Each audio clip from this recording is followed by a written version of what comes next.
사랑하는 자매님들, 4주차 4주차 말씀에 말씀에 왔습니다. 왔습니다. 제목을 같이 선포해 보도록 하겠습니다. 긍휼히 여기는 사람들은 복이 있는데 왜냐하면 그들이 긍휼히 여김을 받고 긍휼을 얻을 것이기 때문임. 이것은 주로 마태복음 5장 7절에서 비롯된 것이죠. 이 메시지의 본문은 이전 몇 메시지에 비해서 지난 메시지에 비해서 다소 특별합니다. 첫 번째 메시지는 두 가지 복을 다뤘습니다. 영 안에서 가난한 것과 순수한 마음을 갖는 것이었습니다. 이번 메시지에는 하나의 부담이 있는데 그것은 한 중점입니다. 한 중점이 하나의 메시지로 전개되고 있습니다.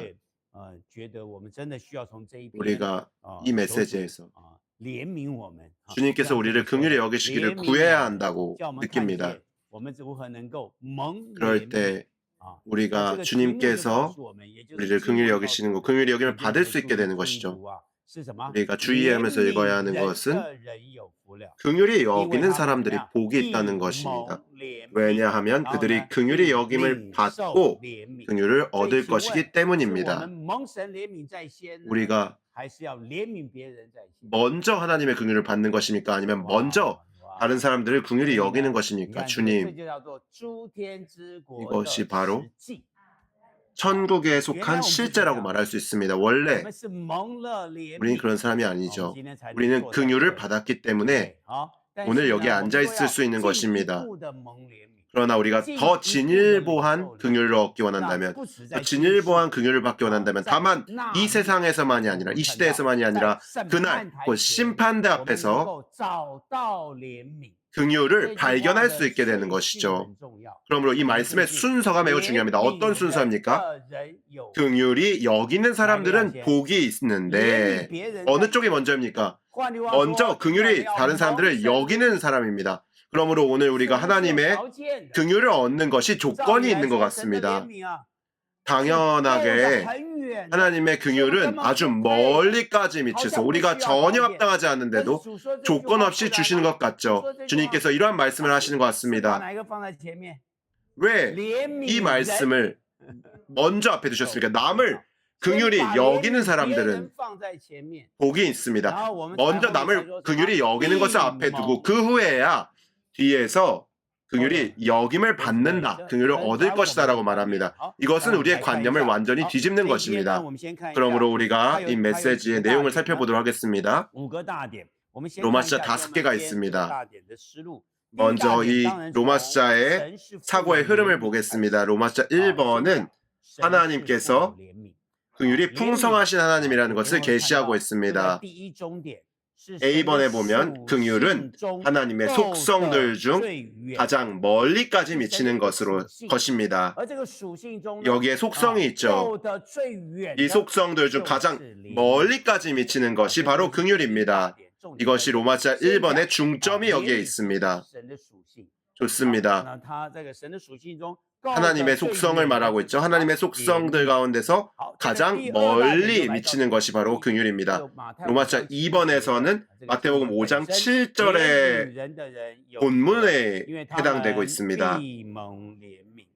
긍휼히 여기는 사람들은 복이 있습니다. 왜냐하면 그들이 긍휼히 여김을 받을 것이기 때문입니다. 로마시자 3번은 특별히 디모데전서와 후서를 말하고 있는데 디모데전서의 앞부분에 그 인사말을 볼 수가 있습니다. 바울의 서신 가운데서 독특한 점이 있습니다. 바울의 독특한 점은 바로 서신의 인사말이 있는 것이죠. 은혜와 평안이 여러분에게 있기를 바랍니다라고 말하는데 그러나 디모데 전서와 디모데 후서 바로 이 두 권의 책에서는 바울 서신의 가장 마지막 두 책이죠. 교회가 타락했을 때에 바울의 인사말에는 더 이상 은혜와 평안만이 있었던 것이 아닙니다. 은혜와 긍휼 그리고 평안입니다. 긍휼이 바울의 서신의 인사말에 더해진 것이죠. 이것이 보여주는 것은 교회가 타락하던 그 시기에 긍휼이 특별히 더욱 필요했다는 것을 보여주는 것입니다.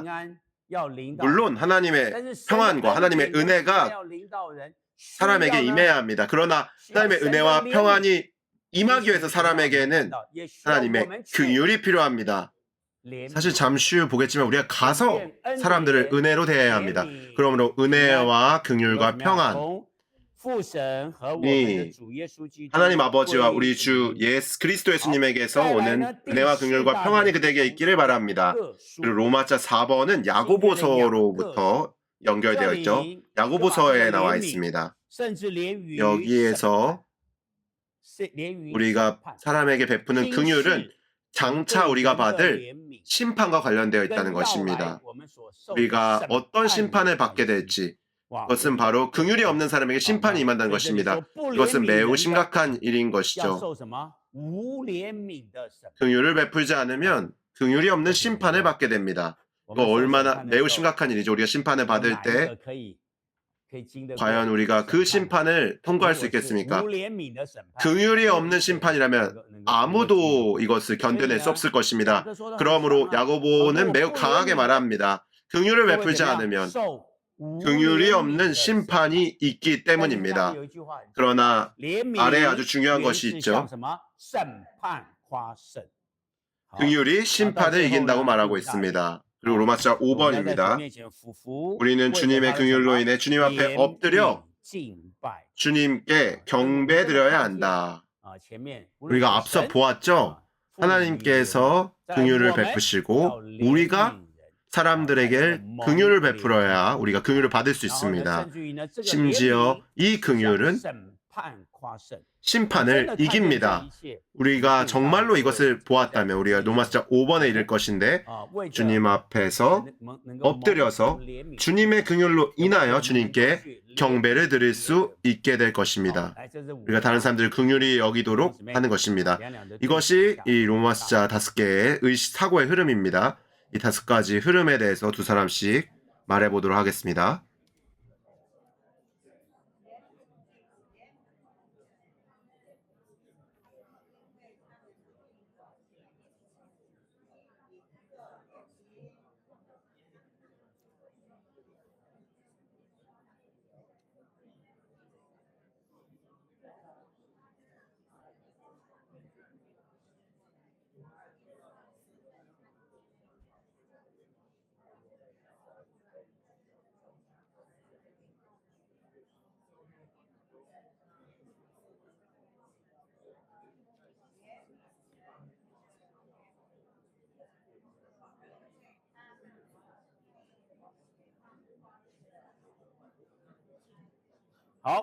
좋습니다. 로마서 1번의 본문인 로마서 9장 15절 16절을 봅시다. 내가 긍휼히 여길 사람을 긍휼히 여기고 이것은 원하는 사람에게 속한 것도 아니고 다름질하는 사람에게 속한 것도 아니고 오직 긍휼히 여기시는 하나님께 속한 것입니다. 로마서 9장부터 11장까지는 로마서 중간에 삽입되어 있는 말씀이죠. 왜냐하면 로마서 8장에서 죄인은 이미 하나님의 아들들이 되었습니다. 로마서 12장은 로마서 8장에 계속 이어지는 내용입니다. 왜냐하면 거기에서 하나님의 아들들이 된 사람들이 몸의 생활을 살기 때문이죠. 따라서 12장은 8장의 연장선상에 있죠. 그러나 중간에 바울이 9장부터 11장까지의 말씀을 삽입했습니다. 왜? 하나님께서 이스라엘을 선택하신 백성으로서 오늘날까지도 신약의 복음 가운데서 구원받기가 어려운지, 왜 우리 이방인들 원래는 그 야생 올리브 나무였던 가지가 참 올리브 나무에 붙여졌는지 그것을 설명하고 있죠. 그러면 로마서 9장에서 이 답을 알려주고 있습니다. 바로 모두 긍휼이라는 것입니다. 하나님의 긍휼에 속한 것이라는 것이죠. 그러므로 오늘 우리가 구원받았죠. 우리가 어떻게 하나님의 긍휼을 입었는지가 보여주는 증거이기도 합니다. 주 1일차의 말씀을 보면 우리에게 깊은 인상을 주죠. 우리가 이 구절들을 배울 뿐만 아니라 심지어 외워야 합니다. 하나님의 긍휼이 무엇인지 그리고 하나님의 긍휼이 무엇을 이루었는지에 대한 인상이 있어야 합니다. 주 1일치의 본문을 보겠습니다. 에베소서 2장 4절입니다. 그러나 긍휼이 풍성하신 하나님은 우리를 사랑하신 그분의 큰 사랑으로 말미암아 여기 있습니다. 에베소 2장 4절입니다. 긍휼이 풍성하신 하나님이시죠. 마태복음 9장 13절입니다. 내가 긍휼을 원하고 희생 제물을 원하지 않는다는 것이 무엇을 의미하는지 배우십시오. 나는 의인을 부르러 온 것이 아니라 죄인을 부르러 왔습니다. 중요한 것은 무엇입니까? 그것은 바로 긍휼입니다. 이것은 우리에게 강한 인상을 주죠. 하나님은 누구에게 긍휼을 베풀고자 하십니까?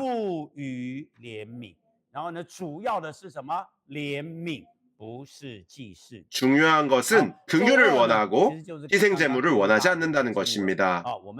그리고 주 2일차의 말씀이 저희가 로마서 1번에서 방금 눌렸던 말씀입니다. 그리고 여기에서는 말줄임표가 없이 완벽하게 본문이 다 포함되어 있습니다. 15절 16절 읽겠습니다. 하나님께서 모세에게 내가 긍휼히 여길 사람을 긍휼히 여기고 불쌍히 여길 사람을 불쌍히 여기겠다라고 하셨습니다. 그러므로 이것은 원하는 사람에게 속한 것도 아니고 다름질하는 사람에게 속한 것도 아니고 오직 긍휼히 여기시는 하나님께 속한 것입니다. 그러므로 우리가 오늘 구원받은 것은 원함에 달린 것도 아니고 다름질에 속한 것도 아닙니다. 오직 긍휼히 여기신 하나님께 속한 것이죠.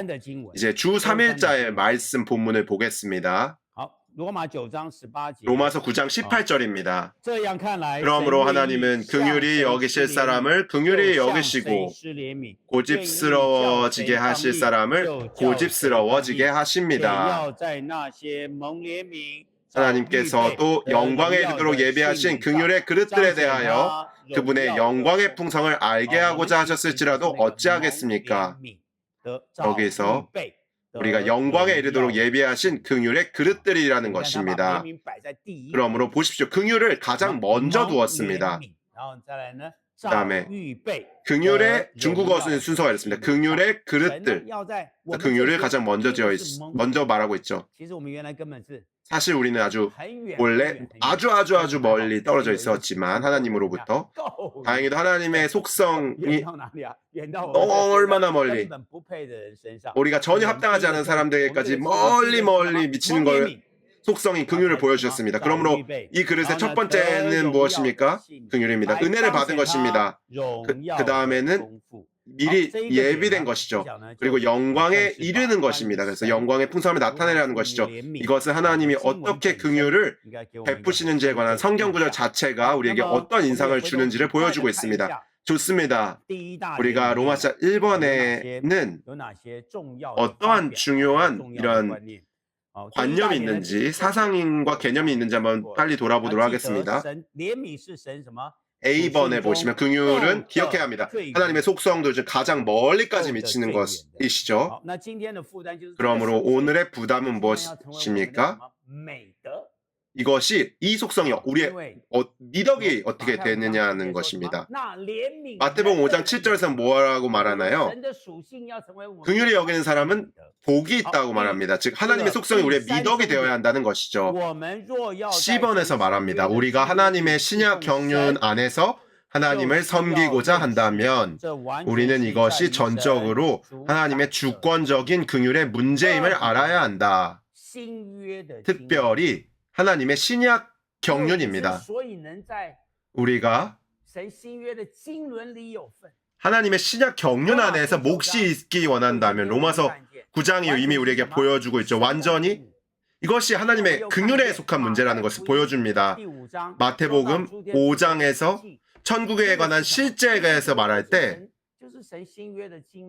천국이 바로 무엇입니까? 바로 하나님의 신약 경륜의 실제이죠. 우리가 도달해야 할 것입니다. 그 내용은 무엇입니까? 그것은 바로 하나님의 긍휼입니다. 그러므로 우리가 하나님의 신약 경륜 안에서 하나님을 섬기고자 한다면 전적으로 이것이 긍휼의 문제임을 하나님의 긍휼의 문제임을 보아야 하는 것이죠. 우리의 원함에 달린 것도 아니고 다름질에 달려 있는 것도 아니지만 우리는 균형 잡혀야 하죠. 여기 아라비아 숫자 3번에 있습니다. 우리와 관련된 모든 것이 하나님의 긍휼에 속한 문제라는 것을 볼수록 우리는 주님 앞에서 우리의 책임을 더 많이 짊어질 것이다. 어떨 때는 우리가 모두 다 긍휼이구나. 그럼 내가 하는 것과 안 하는 것 다 차이가 없는 거 아닌가? 우리가 그냥 다만 누워서 모든 것이 긍휼이구나 이렇게 말한다고 하면 아무것도 일어나지 않습니다. 어떻게 해야 책임지는 것입니까? 짊어지는 것이 성경의 진리는 항상 양면이 있죠. 하나님께서 우리에게 긍휼을 베푸시지만 우리는 책임을 지는 것이 필요합니다. 다시 말해 아래의 이 말도 중요합니다. 심지어 우리가 자원하여 책임을 짊어지는 것조차 하나님의 긍휼에 속한 것입니다. 이것이 바로 선순환이 되는 것입니다. 게으름이 계속 순환되는 것이 아니죠. 하나님이 우리를 긍휼히 여기셔서 우리가 구원받을 수 있게 하셨지만 어떻게 더 나아가 은혜를 받을 수 있습니까? 왜냐하면 사실 이 신성한 법이 있기 때문입니다. 우리가 은혜를 받았으면 어떻게 책임을 짊어지는 것을 배워야 합니다. 우리가 알아야 합니다. 그러나 책임을 짊어지고자 하는 그 마음조차도 하나님의 긍휼입니다. 4번입니다. 하나님의 긍휼 때문에 다른 이들이 복음에 반응하지 않았을 때 우리는 복음에 반응했고 다른 이들이 생명이신 그리스도에 대한 말씀을 받아들이기를 거절했을 때 우리는 그 말씀을 받아들였으며 다른 이들이 주님의 회복의 길을 가지 않고 뒤로 물러났을 때 우리는 이 길을 갔다. 그러므로 복음을 전하는 것, 복음을 받아들이는 것은 바로 긍휼이죠. 그러나 누군가에게 우리에게 복음을 전했을 때 그가 우리를 긍휼히 여긴 것입니다. 그리스도라는 이 생명의 말씀을 받아들인 우리가 이 그리스도라는 생명의 말씀을 이제 포기하지 않고 흥미를 잃지 않고 실망하지 않고 다른 사람들에게 가르친다는 것. 이것은 무엇입니까? 긍휼입니다. 사람들을 긍휼히 여기는 것입니다. 우리가 오늘 그리스도의 말씀을 받아들이고 받아들일 수 있고 반응할 수 있는 것은 우리가 긍휼을 받았기 때문일 것입니다. 그러므로 우리가 더 나아가서 그리스도의 생명의 말씀을 사람들에게 공급해야 하지 않겠습니까? 주님의 회복의 길을 또 걸어가야 합니다. 우리가 긍휼을 받았기 때문이죠. 그러면 길을 걸어가기만 하면 됩니까?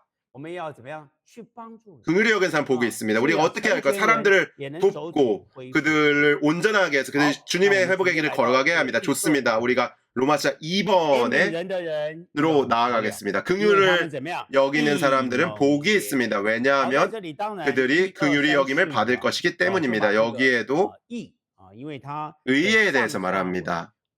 ABC번에 있습니다. 그래서 5장 6절에서는 뭐라고 말합니까? 의에 굶주리고 목마른 사람에 대해서 말하죠. 자신에 대해서는 의로워야 하고 다른 사람들에 대해서는 긍휼을 베풀어야 하죠. 자신에게 불의하다면, 자신에게 요구가 없다면 아마 다른 사람들을 긍휼히 여기는 것이 매우 어렵지는 않을 것입니다. 그리고 다른 사람들에게도 긍휼히 여기겠죠. 그러나 우리가 자신에게 의롭다면 아마 다른 사람들에겐 더 높은 표준을 요구하기가 쉽습니다. 그러므로 우리는 또한 먼저 자신을 향해서는 의로워야 하고 다른 사람들에게는 긍휼히 여김이 있어야 하죠. 여기에 D번이 있습니다. 그것은 각주인데요. 마태복음 5장 7절에 회복력 각주에서 나온 내용입니다. 여기서 말하는 것은 이 각주를 소홀히 여길 수도 쉽습니다. 당연한 것을 여길 수도 있죠. 그러므로 우리가 이 각주를 한번 읽어보겠습니다. 우리가 다른 사람들을 긍휼히 여긴다면 주님은 특별히 그분의 심판대에서 우리에게 긍휼을 베푸실 것이다. 선생님들 여기서 발견해 보셨나요? 이 각주의 근거에서 세 번째 중점과 네 번째 중점이 전개되고 있습니다. 우리가 다른 사람들을 긍휼히 여긴다면 이것은 바로 로마서 3번에 있는 디모데 후서 1장 2절을 말하고 있습니다. 여기서 긍휼히 여김과 은혜와 평안이 여러분에게 있기를 바랍니다라고 말하죠. 그리고 심판대 앞에서 우리에게 긍휼을 베푸실 것이다라는 바로 야고보서 2장 13절에 있는 로마서 4번이 됩니다. 그래서 이 각주로부터 이제 본문에서 나오는 내용이 바로 로마서 3번과 로마서 4번으로 연결되는 것입니다. 로마서 3번은 이미 설명했으니 반복하지 않겠습니다. 이제 로마서 4번으로 넘어가도록 하겠습니다. 로마서 4번은 주 5일의 성경 본문인데요. 사실 두 가지 대비가 있습니다. 디모데후서 1장 15와 16의 대비가 있고 15절 16절의 대비가 있고 17절과 18절의 대비가 있습니다. 15절은 뭐라고 말합니까? 아시아에 있는 모든 사람이 나를 버리고 떠났는데 그들 가운데 부겔로와 허무게네가 있습니다 라고 말하죠. 아시아에 있는 모든 사람이 나를 버리고 떠났다고 말합니다. 16절은 주님께서 오네시보로의 집에 긍휼을 베풀어 주시기 바랍니다 라고 말합니다. 여기서 그는 자주 나를 상쾌하게 하여 힘을 북돋아 주었고 내가 쇠사슬에 매인 것을 부끄러워하지 않았습니다. 여기에 아주 강렬한 대비가 있죠. 교회가 하락하는 상황 가운데 있을 때 바울이 로마 감옥에 갇혀 있었습니다. 아시아 사람들, 바울이 섬겼던 그 교회들, 인도하던 그 교회들, 아시아에 있는 모든 교회들은 어땠습니까? 나를 버리고 떠났는데 버렸습니다. 육신적으로만 떠났을 뿐만 아니라 그의 사역을 근본적으로 저버리고 떠난 것이죠. 그 사람 자체를 떠나고 버린 것입니다. 그렇지만 오네시보로의 가족을 긍휼히 여기길 바란다고 했습니다. 왜냐하면 오직 한 가족, 오네시보로의 가족이 있었죠. 모든 사람이 바울을 버렸을 때 오네시보로의 가족은 자주 나를 상쾌하게 하여 힘을 북돋아 주었고 내가 쇠사슬에 매인 것을 부끄러워하지 않았다고 말합니다. 하나의 사도를 돌보았죠.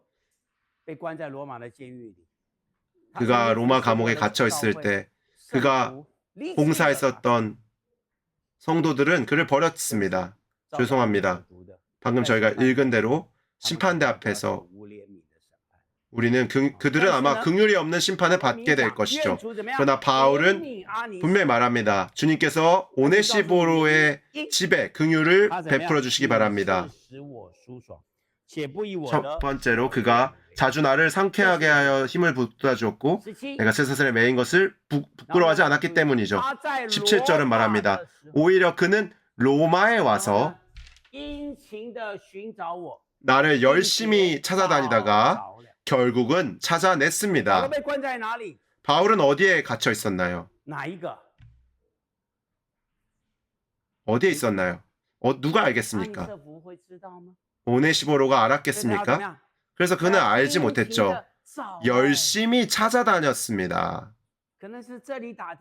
아마도 저기에 한번 달려가서 한번 가보고 또 다른 감옥에 한번 가보고 물어보고 찾고 찾았는지 안 찾았는지 계속 물어보면서 찾다가 결국 찾아낸 것이죠. 18절을 한번 주목해 보십시오. 그날에 주님께서 그날은 어떤 날인가요? 심판대 앞입니다. 주님께서 그에게 긍휼을 베풀어 주시기를 바랍니다. 중국어 번역은 비교적 이렇게 아주 기풍이 있습니다. 여기서 17절에 찾아냈다라는 말과 18절에 긍휼을 베풀어 주시기라는 헬라어 단어는 똑같은 단어입니다. 영어에서는 찾아냈다가 이제 found, 여기 영어 과거형으로 표현되어 있죠. 18절에서는 find mercy, find mercy, 현재형으로 되어 있습니다. 평서형으로 되어 있는 것이죠. 그날에 주님으로부터 주님이 긍휼을 베푸시는 것, 그것은 바로 주님으로부터 긍휼을 발견하게 되는 것이죠. 얻는 것입니다. 그리고 17절에서는 찾아다니다가 결국은 찾아냈다고 말합니다. 매우 실제적인 것이죠. 이 15절, 16절의 대비, 그리고 17절, 18절의 두 가지 대비입니다. 아시아 사람들은 모두 떠났지만 오네시보로에게 긍휼을 베푸시기 바란다고 말했죠. 바울은 오네시보로가 어떻게 열심히 찾아다니다가 찾아냈는지 말하고, 할렐루야, 그가 오늘 이렇게 나를 찾아왔으니 주님께서 그 날에 주님으로부터 긍휼을 얻기를 바란다고 말했습니다. 이것이 바로 우리가 이 구절에서 특별히 보아야 할 점이죠. 사실 이 구절은 마태복음 5장 7절에 가장 좋은 설명이 아니겠습니까? 성경 구절이 말해주고 있습니다. 어느 쪽이 먼저이죠? 긍휼을 베푸는 사람이 먼저입니다.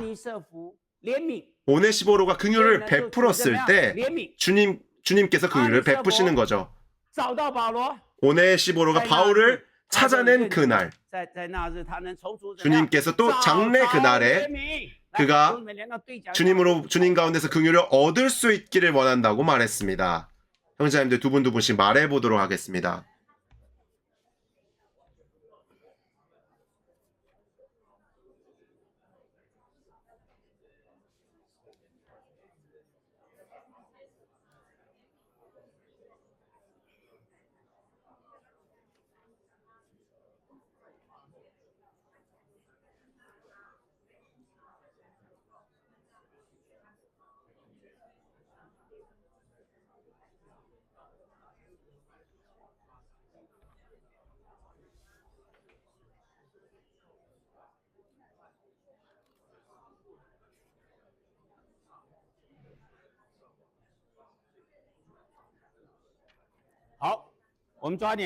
좋습니다. 시간을 아껴서 야고보서로 가보도록 하겠습니다. 야고보는 여기서 더 강하게 말하고 있습니다. 바울이 주님께서 긍휼을 베푸시길 바란다고 말했지만 야고보는 또 다른 이 부정적인 측면에서 말하고 있습니다. 긍휼을 베풀지 않는 사람은 긍휼이 없는 심판을 받는다고 말하죠. 그러므로 마지막에 아주 중요한 말씀을 했는데 긍휼은 심판을 이긴다고 말했습니다. 야고보가 너무 지나치게 말한 것이 아닙니까? 저도 비록 이런 비슷한 생각이 있었는데 이러한 비슷한 내용이 요한 1서에도 있습니다. 사랑이 온전해지면 두려움을 쫓아낸다고 말하죠. 오늘 우리가 서로 사랑하는 그 일에 있어서 온전하게 될 때, 심판대를 마주할 때 우리 두려움은 사라지게 되는 것을 알 수 있습니다. 여기서 말하는 사랑의 근원은 무엇이죠? 그것은 바로 긍휼입니다. 우리가 교회 생활할 때 필요한 것은 긍휼입니다. 야고보서는 긍휼을 말합니다. 야고보가 무엇을 말하죠? 그는 가난한 이들에 대해서 말하고 있습니다. 앞뒤의 문맥을 한번 돌아가서 읽어보도록 하십시오. 시간이 없습니다. 가난한 사람들을 결코 멸시하지 말라고 말하죠.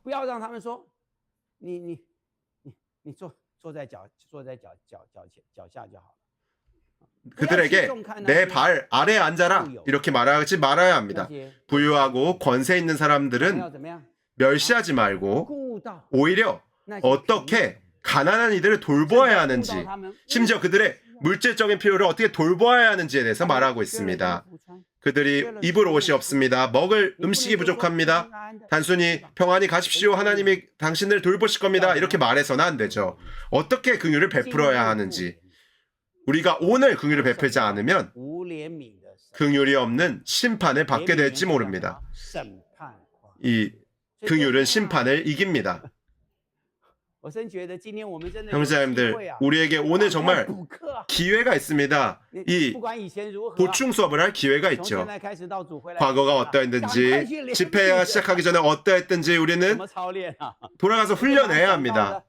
제가 생각나는 것은 바로 이 득영 사회복지재단이 있죠. 여기 앉아 계신 형제자님들 모두가 이 펀딩을 이제 제공해주는, 돌보는 이들 되기 원합니다. 전단지를 가져가서 복음을 전파하기 원합니다. 그리고 지역 안에서 주일이 집회가 돼서 헌금함을 가득 채울 수 있기 원합니다. 우리가 여기에 얼마나 많은 가정이 필요한지를 주님 앞에서 부르짖고 있습니다. 그들은 주님을 알지 못하죠. 어떻게 주님께 나아갈지 모릅니다. 예수님을 들어본 적도 없을 수 있습니다. 주님을 만나는 방법을 모를 수 있습니다. 그러나 우리가 복음지를 통해서 그들이 우리에게 왔습니다. 우리가 그들에게 뭔가 헌신하고자 하는 것, 이것이 바로 긍휼히 여기는 거죠. 사실 성도들에게도 마찬가지입니다. 오네시보로가 바울을 찾아갔듯이 우리가 성도들을 찾아가야 하지 않겠습니까? 우리가 찾아가야 합니다. 쉽게 찾아갈 수 있다고 생각하십니까? 첫째로 우리에게 필요한 것은 기도이죠. 둘째로 우리는 정말로 찾아낼 수 있도록 간절히 찾아야 합니다. 오늘 우리가 결국 그들을 찾아냈다면 어떻게 해야 합니까? 그럴 때 주님께서 우리가 긍휼을 찾아낼 수 있을 것입니다. 우리가 많은 때에 제가 실망하게 됩니다. 그래도 이렇게 전화해서 그에게 격려해야겠습니까? 전화해서 격려하면 그녀가 귀찮아하고 싫어할 텐데 그래도 해야 하나요? 물론 해야 합니다. 때로는 이틀 격일로 해야 되겠지만 하지만 속으로는 아마 이런 생각이 들 것입니다. 그를 포기해야 하나 아니면 성도들을 온전하게 해야 하나. 사실 성도들 온전하게 하는 일도 마찬가지입니다. 우리가 사람들을 엄격히 대하는 것이 아니라 어떻게 긍휼을 베푸는지에 관한 문제입니다. 쉽게 포기하고 쉽게 그냥 그럴 거야 라고 치부하는 것은 안 됩니다. 어쨌든 그 사람은 원래 그런 사람이야 이렇게 해서는 안 됩니다. 우리가 형제님들에게서 얼마나 많은 인내와 관용과 긍휼과 그런 봉사를 받았는지 한번 생각해 보십시오. 인내하면서 우리를 섬겨주셨습니다. 오늘 우리도 똑같이 모든 성도들을 위해 기도하고 긍휼을 가져가고 은혜를 가져가고 은혜와 평안과 긍휼이 아버지 하나님과 우리 주 예수 그리스도로부터 그들에게 임하기를 바라야 하죠. 오늘 이러한 메시지를 통하여 우리는 순서를 볼 수 있습니다. 무엇이 먼저입니까? 긍휼이 여기는 사람은 복이 있습니다. 이것이 먼저입니다. 왜냐하면 그들이 긍휼히 여김을 받고 긍휼을 얻을 것이기 때문입니다.